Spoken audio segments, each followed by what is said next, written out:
Well, after a big road trip that felt like it lasted a month, the Braves are back at Truist Park, and boy, did they show up tonight. Chris Sale was outstanding. Jurickson Profar on both sides of the ball was outstanding tonight. Nacho Alvarez with 2 more hits to add to his collection. And Ozzie Albies 3 for 4 with a triple. He's absolutely going bananas over the last week. Welcome into everybody's tuning in their local Gray stations. We are back to the chop. This man has had the last 5 minutes that I will not want to repeat for anybody, but it's amazing to see you here. I'm Peter Moylan. This is Paul Byrd. Charlie Culberson on my left. Good to be back. It's 90s grunge night. Yes. This is not how we normally look, but we decided to play Yes, the it role. is. It is. You maybe. Yes, I it actually looked in the mirror and I'm like, you know what? This actually looks really natural. So I should have been in a band back in the day. But hey, it's not about me. We just saw a pretty good game out there, Birdie. No, it was outstanding. A lot of heroes in this one. Nice to see the Braves come back. We can't let Seattle win on grunge night. That's not true. in our park. Never. That was good. You've been busy. I have. Little run, got a little lather going. That's okay. Shout out to the Bad News Bears, 1976. Went well with the shirt. My first crush, Tatum O'Neal. 76 Bad News Bears. Shout out to Tatum if you're watching. This is the A block, and we're already talking about crushes. I cannot wait. Birdie, I'm going to steal your little segment here. We've got to talk about the play of the game. Do it. And tonight's play of the game is brought to you by All Four Seasons Garage Doors, and it is Matt Olson. Game tied 1-1 through 7 innings. It was a pitcher's duel. Matt Olson came up. Really tough night for Gabe Spire. Came in and gave up a lot of runs and a few too many hits, but it was great for us because we ended up scoring 3 runs in that 8th inning, and we walk away with a 4-1 victory. A great way to start this homestand, boys. What do you got on that play right there? Yeah, I think it was great aim, right? Being able to pop it right over the shortstop. No, it was be able to get some insurance runs there, 3 runs in the 8th inning. It was kind of quick, too. They made it happen quick. And then, you know, when Raisel Iglesias is coming in the game for a save, he makes things pretty quick, too. So that was a nice way to add on some runs late in the game. All team is working well. We got Sale, Profar with some incredible plays in the outfield, setting the table. Ozzie coming through, Matt Olson coming through. Beautiful team night. I loved it. A lot of energy at this stadium. You know, mathematically, maybe this team is not out of it, but you see who wants to play. You see who hustles during the dog days of August. You see who gets after it, and you see who loves to play the game because they just love to play the game. Mm-hmm. It's nice to see Chris Sale take the mound after being hurt. He could have said, I'm done for the season. He didn't. And all your young guys on the bench see that, and that's a beautiful thing. Absolutely it is. Well, do we get a little look at Chris Sale? You want to talk about Chris Sale for a little bit? It's easy to talk about Chris Sale. I mean, I love the tip of the cap and the smile coming off the mound in the 7th inning, too. Like, he gave it all he had. 6 2/3, 4 hits, 9 Ks, no walks. Like, he was dominant. It's like he never skipped a beat.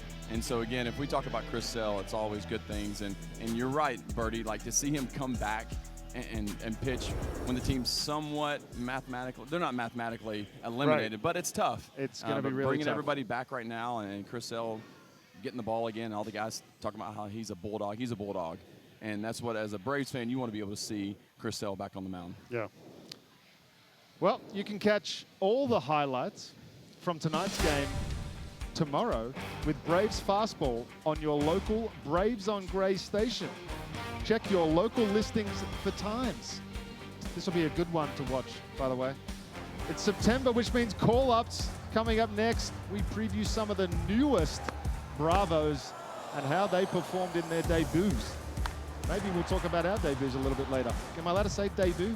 Yeah, I would you say are. debut. You're Australian. You can say whatever you want. You get away Freaking with it. beautiful. Appreciate that.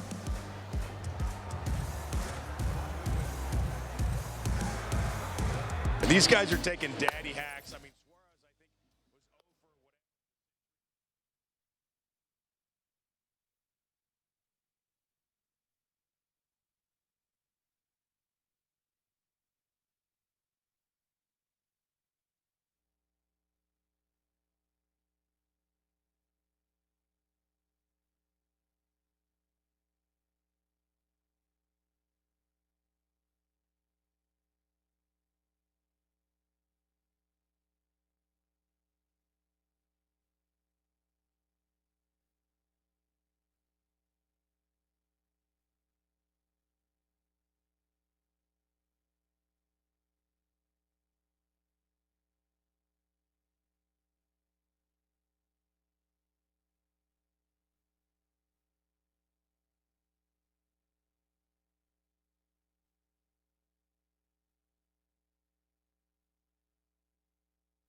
This copyrighted telecast is presented by authority of the Atlanta Braves and may not be reproduced or retransmitted in any form, and the accounts and descriptions of this game may not be disseminated without the express written consent of the Atlanta Braves. A beautiful night for Braves baseball. Braves take game one of a 3-game set versus the Grunge City Seattle Mariners, trying to fight their way into the playoffs. Braves are too, but it's a little bit tougher from where they're sitting. We are back to the chop. I am Peter Moylan. This is Charlie Culberson, my man Paul Byrd. We saw a couple of debuts this week, A couple of guys make their first appearances in the big leagues. That's going to be easier for people to understand, and they did a great job. We're going to touch on a couple of those guys. First off, I want to talk about Hayden Harris. We got a front row seat to his appearance, and not just the appearance, but the story. You want to tell us a little bit about his story? Yeah, the story is fantastic. Alan Butts, a friend of mine, scout in his first year, says he really didn't know what he was doing. He was my bullpen catcher on the Braves. Too. Yeah, shout out to Butsy, who started scouting and said, you know, this guy's got it, Georgia Southern, but he doesn't get drafted. So Hayden Harris plays, you know, Savannah Bananas one game, and then he starts heading up to independent ball. And he's halfway up on his trip, and Butsy calls him and said, will you sign for $1,500? He pulls the car over, lifelong Braves fan, grew up in Augusta, started crying. Says, I'll turn the car around for $5. They get him 10 because the guy needs to eat. He comes back, and the rest is history. He is a stud in the minor leagues. It took him a little while to get here, but the numbers were phenomenal, and he went out and he pitched like a man and went right after him. And I got a chance to see him in the Futures game. Check out the numbers in AA and AAA. You don't have numbers like that in the minor leagues if you haven't got something that's going to play at the big league level. He gave up basically no hits, only 3 runs on the season. Just an incredible performance. Pitching the Futures game last year, pitching the Futures game with me this year. I got to see it firsthand, and it's really, really good. He's got that low arm angle. He's got that upshoot fastball. I was questioning whether that fastball's got a ton of swing and miss down in the lower levels, and I was wondering whether that would translate to the big league level. Gave up a couple of hard hit balls in his first outing, but I cannot wait to see what he can do with a month in the big leagues and see what maybe he could offer to the bullpen next year. Yeah, it's kind of hard to have those numbers on a video game. Yeah. I mean, those are I mean, for real. Yeah. That's pretty impressive. You got to bump yourself up to 99. That's true. He's got a 99. You got a 99 rating on MLB The Show now, Hayden. But, you know, with that low arm slot, pitching at the top of the zone in AAA, it's really good for a player, for a pitcher, because they have the strike zone there. They have the automatic strike zone sometimes, so they're able to kind of figure out and adjust how high they can go. And you go up as high as you can until it stops being called a strike. Yeah. And I feel like that's a better way for guys to judge that. And it's obviously going to play. I hope it does. And it's great to see the story like Hayden's. I had a chance to play with him a little bit in Gwinnett in spring training. And with him being an Augusta kid, undrafted, even better. Yeah. So happy for him and what he's able to do. That's the cool stories. First call to his grandpa. Then calls his mom. Mom wholeheartedly says, thanks for making me first. Sorry, Mom, you were second. How can you not pull for this guy? Well, before we saw Hayden, we saw Roldy Munoz come in throwing 96-mile-an-hour bowling ball sinkers. He threw 4 pitches to get 3 outs in his first inning, had to deal with a couple of walks in the second inning, but pitched around that. I wanted to see the breaking ball. I wanted to see the off-speed stuff, how that would play up here. Look, when you've got a bowling ball sinker like that, I don't really care about it at this point, but he did show great slider to punch out Alcantara to end the inning, and that's his first punch out. That's got to feel pretty good, but a big, solid kid with a quick arm, and he absolutely throws the ball as good as anybody. And what do you think the reason why they waited to call him up? Is it the walks? Yes. I would think so, yeah definitely. Because walks down there, guys up here have even better eyes. You've got to be around the zone so much more, otherwise you're just going to be walking the park. So I think that's the other thing about Hayden Harris too. He just came in absolutely pumping fastballs, pumping strikes, wasn't intimidated at all. Both these guys, not a single ounce of intimidation. How do you throw 96 to 99 nice and easy like you're throwing a bullpen from the side? Look, we're going to actually see some video of mine coming up, and it wasn't easy for me ever. So was it 99? It was 88 or 96. I'll give myself 96. You can go 7. You can go 7. It was so whippy. There was a lot of inertia involved with the lower midsection that was a little bit larger. Yes. So, not anymore, though. Not anymore, bad facial hair. Yes. What do you mean bad? There was spotty. There was some chunks missing. All right, you've never said that to me before, but I'm glad you brought it up live on camera. That's all right. Guys, we're going to be right back. We have our call-up stories. Grab yourself a cold one and sit back down for these because they are going to be beautiful.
Braves officially take game 1 of the Coffee Cup versus the Seattle Mariners. 4-1, out-hit them 10-6. A great performance from Chris Sale. A big performance from Ozzie Albies. He goes 3 for 4. He's now hitting .481 with a 1.3 OPS over his last 7 games. Starting to swing the bat real well. Our own little debut stories. We're going to start with you, Paul Byrd, because I understand there's a story that goes with this. So I'm here for it. Give him the one shot, and let's hear Paul go to town. For some of this, can't stay on me for too long, but 1995, I'm playing for the New York Mets. I'm in Norfolk, and I wrote this down because I did the math. I was making $8,500 a year. My wife's in her last year of college. We just got married. All is well with the world, but I can't make my payments, and I'm running out of money. I get paid the next day. I don't want to call mom and say, hey, can you wire me money? So I tell my wife it's an off day. I'm going to catch us dinner. We're going fishing in Norfolk on the pier. Go out to the pier. She finds $20 in her purse, and it was a small miracle, Peter. We got roast beef sandwiches, and it was fantastic. We had our legs hanging off the dock. It was a hallmark moment. We crushed those roast beef sandwiches. They said, hey, the fish don't come in till 10 o'clock. You want to throw down in the lights on the pier? So we're full. We waited, and we started fishing. And, I mean, we're hossing in flounder and all kinds of stuff. I clean the fish. I get in at 4 in the morning. I get a phone call at 7. They said, hey, where are you? You got called up to the big leagues yesterday. Thank God, New York Mets, if you're watching, that you did not call somebody else up when I was up there to answer the phone. This is before pagers. This is before, cell phone or anything like that. What was it, the 40s? I think my pictures are black and white, which we'll show later. But, yeah, so I got up to the big leagues my second night pitching with no sleep. Gave up 1 run. Orlando Merced hit a little flare over second base, scored a run. I got 2 outs, first strikeout, Jay Bell. Set up for John Franco. We were winning 4-2. We're 4-3. I still think we have the win, and John Franco gives up 2 runs. And he goes into that locker room, and he takes the spread, which was Chinese in New York, so it was going to taste really good, and he overturns it. And so we all went to eat afterwards, and I realized when all the food was on the floor that the pressure in the big leagues was different. The locker room was like a morgue. I was so poor, I started picking food off the floor and trying to put it in a styrofoam bag. I later got busted for that in kangaroo court. But that really happened. That really happened. I love it. Enough, too. That is my debut story, so I should have one more day in the big leagues, but I had a good day fishing, so maybe it was worth it. Absolutely. I am so glad I hadn't heard that story before, because that was absolutely outstanding. Good luck trying to top that, Charlie. No, Well, I hear gotta it. go next? You're going next. Oh, man. Okay. I'll make this quick. One shot, all right? Yes, Give me the one shot. My Let's man, go. let's go. May the 13th, 2012, which was Mother's Day. Oh. Even better. I got a call. They told me after the game in Fresno that I was going up. This was a Saturday night, so I was going to be making my debut on Sunday in Arizona for the San Francisco Giants. So I called my mom and dad after I told my wife, Sarah, that I'd been called up. It was 1:30 a.m. Georgia time. My mom, my dad, my sister, my brother-in-law, and their 2 daughters got on an 8:30 flight. So 7 hours later to Arizona, watched the game. They flew back. And then my first show flight from Arizona to San Francisco, I passed out because I had 1 hour of sleep. Yeah. Sarah was pregnant with our first child, Collins, at the time. Made a start at second base. Played all 9 innings. We won. Barry Zito was pitching for us. I was 1 for 4. Got my first hit off Joe Saunders. And did not get a ground ball hit to me all game. Wow. All game. How anxious were you? I was so tired. It didn't matter. And so it was kind of a whirlwind.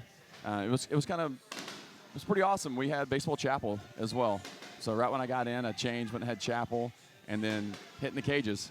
So I didn't even hit on the field before my debut, but it was great. I had everybody there. That meant a lot to me. I was able to get my first hit out of the way, but having it be on Mother's Day was just that much more special. Tell me the truth. Did you pray for hits?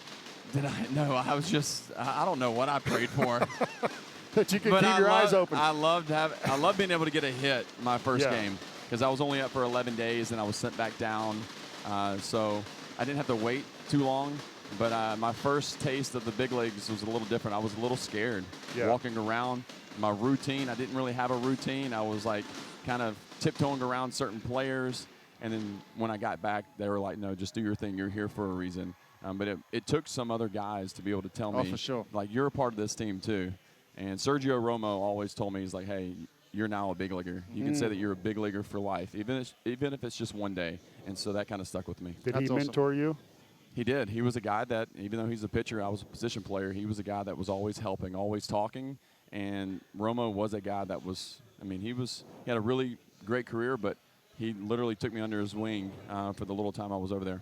I love it. Peter Moylan. Yes. Well, I don't need a one cam, but I'm just going to go into it. I'm going to take you back about 6 months before I actually got called up, because I was playing club ball baseball in Australia. I was literally playing B-League baseball, and I was pitching and playing first base. I was closing. I'd run down the field in the 9th inning, throw about 8 pitches, come in and pitch. I was playing first base for the state team, and there was scouts there watching for other players for the WBC squad. And my manager at the time said, hey, do you want to finish this game off? Yeah. Come in, do what I do. The next thing I know, there's the Australian scout walking up to me, and he says, hey, do you have any idea how hard you were throwing? I said, no, I had no clue. He said, well, you're throwing 94 miles an hour. You touched 96 from that arm angle. My whole life changed after that day. I ended up putting on the WBC squad of 60 guys just as a tryout. I pitched against Chiba Marines from Japan. I pitched a lot against the Chinese Taipei baseball team. Dominated those guys. I got offered a contract to go to Japan. I said, I'm not ready for that. I'm not ready for that. I come over here, I make the squad for the WBC. I pitched one game against Venezuela. The Braves signed me the next day, and I had a couple of outings in spring training where Bobby wanted to see me, so I came over from the minor league side, and I pitched in like 3 or 4 games in spring training. That was it. So I'm thinking to myself, I'm going to go down to AAA. I'm going to figure out what I'm doing, because I've gone from rookie ball to club ball to AAA. I didn't know what playing every day was all about, or throwing, or arm care, or any of that sort of stuff. So I'm thinking they're going to give me 3 months to get down there, get myself ready to go. On April 12th, I get a phone call from SNIT, who's like, hey, they need you in the big leagues. And I'm like, hold on, what? They need me in the big leagues. So I fly up. I come in. We've actually got some video of it. I'm going to show you. I'm a little bit, I've got less tattoos, that's for sure. Yeah. And I have a throwback jersey on, which was a little bit large for me at the time. But check out number 27 right here. Oh, my gosh. With the throwback jersey on. First batter, Ryan Howard. Ooh, sorry about the sinker at about 89. Whoops. How you doing? Then I pulled the string on a changeup that he pops up to Andrew. First batter. Nobody looks cooler than Andrew when he's out there. Then I gave up a double. David Bell, David Bell. Okay. Now, you know how old you are when you start seeing the guys you faced managing, and he then hits a double down the line. Frenchie actually picks the ball up and throws it into right field. I get a pop-up for my next batter. John Sherholtz is looking down. He's just signed me a month before, and now this kid who was in the WBC is pitching for the Atlanta Braves. I walk into this clubhouse that's full of superstars. I don't know what I'm doing. David DeLucci comes up, a little sink piece at 92, gets DeLucci from my first punch out. I would not look up above the second deck, because I just was like, there is too many people here. Even when the phone rang in the bullpen, I had no idea what I was doing. Every time it rang, the heart would go a little bit. You know that feeling. You just got no clue Can't what you're feel your doing when you legs. first get to the big leagues. You run out, you can't feel your legs, you're pitching against big leaguers. I walked into the clubhouse. There's Chipper, there's Andrew, there's Tim Hudson, there's Marcus Giles, there's Smoltzy, I'm just like... And there's Peter Moylan. What am big I leaguer, doing here? with the Tower glove. With the Tower glove, a local Never Aussie product from... I was wearing a Tower glove. So I think it might have been green, because it was still left over from when I was pitching for Team Australia in the WBC. So I had packed to come over here for 2 weeks. We had a tournament in Florida before we played in the WBC, and then I was heading home. I had a flight booked that I had to push back, obviously. I made a phone call to my boss, and I said, hey, I know you're down a pharmaceutical rep right now, but you're going to be down one for about the next 8 months. So I had to go pick up some suits. The first suit that I wore was a Mitch Max suit. I was wearing Phil Stockman's shoes, who was a size 14. Yeah. I had a jacket that didn't fit. I'm on the team plane. I look like a complete nuffy. And, that was me. Somebody buy you a suit? Eventually, somebody bought me a suit. All We right, had to get to New York to do it. Michael Kelly, if you're watching, this should be a movie. Well, let's talk, Michael. How about that? Can I be a part of it? Yes, we want cameos. Come on. All right, well, we're going to talk grunge bands when we get back. Stick with us. We've got our top 5. I'm sure I'm going to get crushed for it.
The Bravos take game 1, 4-1. Big performances all around the place, but we've got to make a quick special shout out to Jerickson Profar. 2 for 4 tonight with some huge plays in left field, but also became a new dad, did he not, Paul Byrd? Another girl dad. Way to go, Jerickson. That you is showed Paul, that isn't it?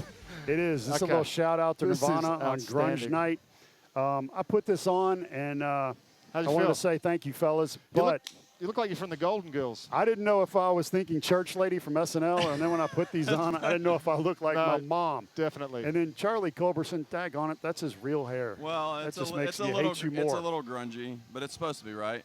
Well, speaking of grungy, Yeah, it's I'm all going to good. give you my top 5 grunge bands from the 90s. Let me tell you, I'm I ready. was in high school when a lot of these came out, so this is very, very, Okay. very close to my heart. We have number 1, Nirvana. The album Nevermind with the naked baby on the front of it might have changed my life. Pearl Jam 10. Yes. Another one that was just, I mean, every single song you go to. I actually went to a Pearl Jam concert last off-season in Australia. A lot of new stuff, still good. Sorry about it. Soundgarden, number 3. Black Hole Sun, if you haven't heard it, play it right now and go do some squats. Alice in Chains, The Rooster, and Stone Temple Pilots, Plush was their best song for me. Have you got anything you want to say about that list of 5 people or my headshot in general? Really strong Nirvana. Smells Like Teen Spirit, Instructional League, 1991 Yes. fall. That is the song that killed the bubblegum 80s. I like bubblegum 80s, but an incredible song. Pearl Jam, you can't lose with those. Now, I will say, Temple of the Dog, very, very good. My favorite song, Hunger Strike of all time. It's the greatest workout song of all time. If you're having trouble at the end, need to finish on your last second of squats, you fire that up and you will get through it. Charlie. No, I was a pup during the 90s. Whoa. I mean, so I got my Nirvana shirt on, but I really like Eddie Vedder and Dude. Pearl Jam. This may be your look. I mean, but ask is it- Sarah. I mean, no, she'll tell me to pull the hair back. Okay. Yeah. This look though is all right. This is good. I'll Yeah. take it. So you don't know grunge bands? I do a little bit, yeah. I'm going to give you a lesson on the way home. Come on. Let me Yeah, tell you yeah, something. yeah. You are going to get a Smashing Pumpkins. playlist that's we going to miss? change your world. No, I know all those songs. We're going to have you just sing them can't next sing week. 'em. We're going to have Oh, you sing boy. them. I'll Oh, tell you what, boy. our next show is very soon. September 10th versus the Chicago Cubs. We just saw them in Chicago. We're going to see them here at Wrigley. They'll make their debuts. Truest. Get it Debuts. together, Moylan. See you soon.